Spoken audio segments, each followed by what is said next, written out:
Now, in the very world of One Piece, everyone talks about the concept of justice. The Marines wear it on their backs. The pirates claim their own version of it through freedom.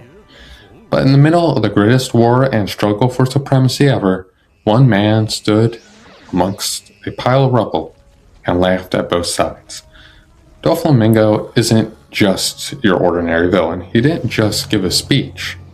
Dismantled the very moral foundation of the entire series in just under 5 minutes with his speeches. Justice will prevail, you say? Well, of course it will. Whoever wins will be the ones who are just.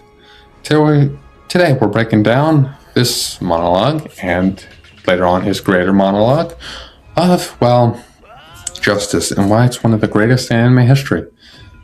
And why it's so scary. Like, this guy knows what he's talking about. He knows the system, and he knows everything that there is to know. He knows both sides. He plays both sides. He knows both sides, and Doflamingo knows what he's talking about. I'm your host, Anime 101. Like, share, subscribe, do all that good YouTube stuff, and let's get into it right now. To understand his speeches and his scenarios, you have to understand the moments he's been in. This isn't a classroom. It's a slaughterhouse. Doflamingo truly called Marineford neutral ground. Think about how crazy that is. You have the righteous Navy and the evil Whitebeard pirates, yet Dofi sees this space as a blank slate. Why? Because to him, morality is like water. It's fluid. Pirates are evil? Well, that's just perspective. Marines are righteous? That's just perspective.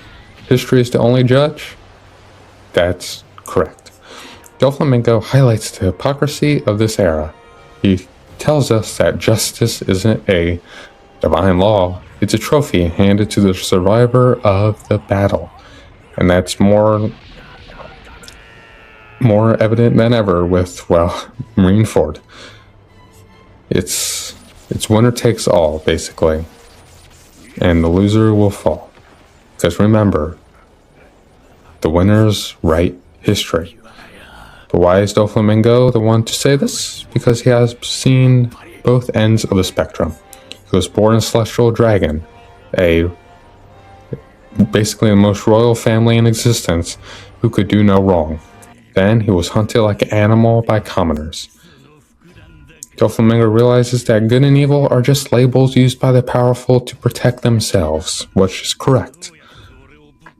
Now the two perspectives he truly offers is, one is a child of peace, basically values stability, law, and order because they have never been threatened or seen the side of hell.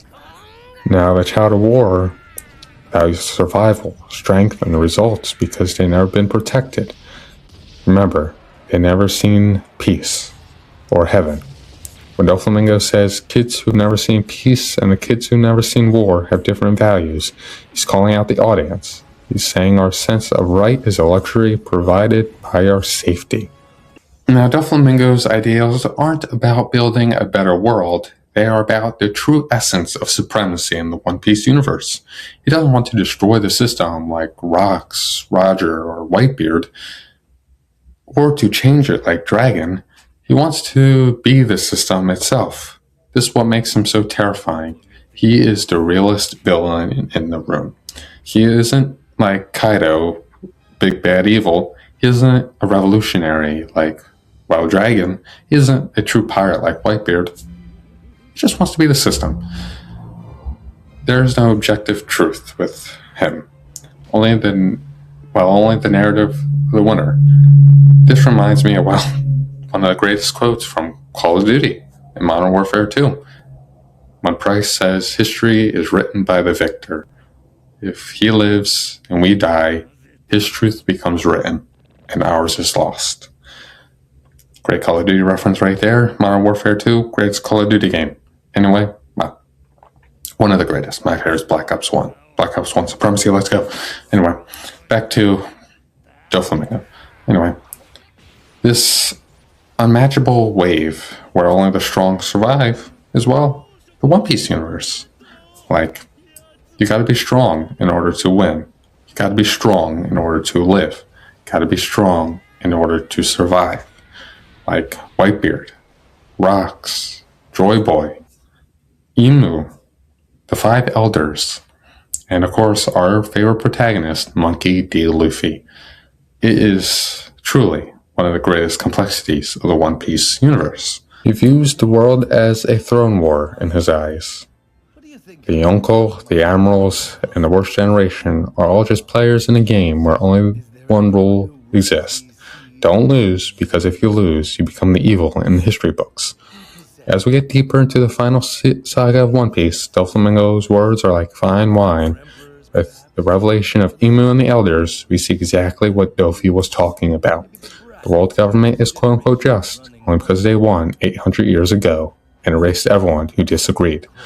Doflamingo is a mirror Oda uses to show the dark side of the One Piece world. He's the character that tells us Luffy isn't the hero because he's good. He's the hero because we're watching his story, and we hope he wins. Doflamingo is a monster, yes. A tyrant, yes. And a psychopath, yes. But one thing he isn't is a liar. His speech reminds us and remains powerful because it challenges the most comfortable lie we tell ourselves. That the good guys always win. Doflamingo argues the opposite. Whoever wins becomes the good guy. He's still sitting in Impel Down, laughing because he knows that no matter who comes out on top, Luffy, Blackbeard, the world government, and Emu, they will prove him right. They will all write the next definition of justice. Anyway, what do you think about Doflamingo's view of justice? Is it too cold, too harsh, or is it exactly what's happening today? Let me know in the comment section down below. Like, share, subscribe. Do all that good YouTube stuff. And what is your favorite Dofi moment? Is it one of his speeches, one of his battles, or just his weird ass walk? Like where he's like, where his feet are like this. It's like, bro, walk normally. Like, is your spine messed up? That it is. But that's it from me, your host, Anime 101. Like, share, subscribe, do all good YouTube stuff. Signing out. See you guys next time.